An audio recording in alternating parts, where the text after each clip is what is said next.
José. Ah, é? Que bênção. E qual foi a bênção que a senhora recebeu? Eu, graças a Deus, eu tenho recebido muitas e muitas bênçãos. E desde que eu cheguei aqui nessa igreja, eu cheguei assim, chorando de desespero. Mas Deus foi me levantando e me dando força. E uma pessoa na minha situação, que eu estava em situação financeira muito difícil, ela me emprestou um dinheiro. Em faixa mais ou menos de 35 mil. E essa dívida. 35 mil? Isso, porque o que era para dar certo começou a dar errado no começo. Então eu falei assim, eu já tinha pago 59. Falei, ou eu vou perder, ou eu vou ficar devendo tudo. Então eu falei, eu vou arriscar. E fui à multa e essa pessoa me emprestou. E o que era para dar certo para pagar ele, começou a dar errado, foi dando errado e a dívida foi crescendo. Falei, misericórdia, meu Deus.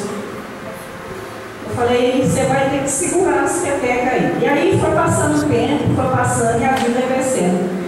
E aí, quando chegou no momento que eu queria acertar com ele, ele falou assim, você vai ter que me pagar por quinzena 2.000 e poucos reais. Então quer dizer que estaria no total de 5 mil. Eu falei, eu não posso. Aí a prioridade era ele. Eu falei assim, mas meu Deus, a prioridade é o Senhor. Deixei ele de lado. Eu falei assim, você vai ficar sem receber. Passei 2 anos sem pagar ele. Eu falei, você vai baixar. Eu falei assim, Senhor, essa dívida o Senhor vai ter que me ajudar, porque só o Senhor... Um dia bom. Não. Aí chegou agora e eu falei com ele, ele falou assim, ó, você vai começar a me pagar por mês. Várias vezes eu começava a negociar com ele, ele foi abaixando o valor, foi abaixando, chegou um ponto que ele falou assim, você vai me pagar 1.000 e poucos reais por mês, não sei por quanto tempo, mas você vai me pagar. Eu falei, glória a Deus. Pensa. Está vencendo a dívida. Deus abençoe.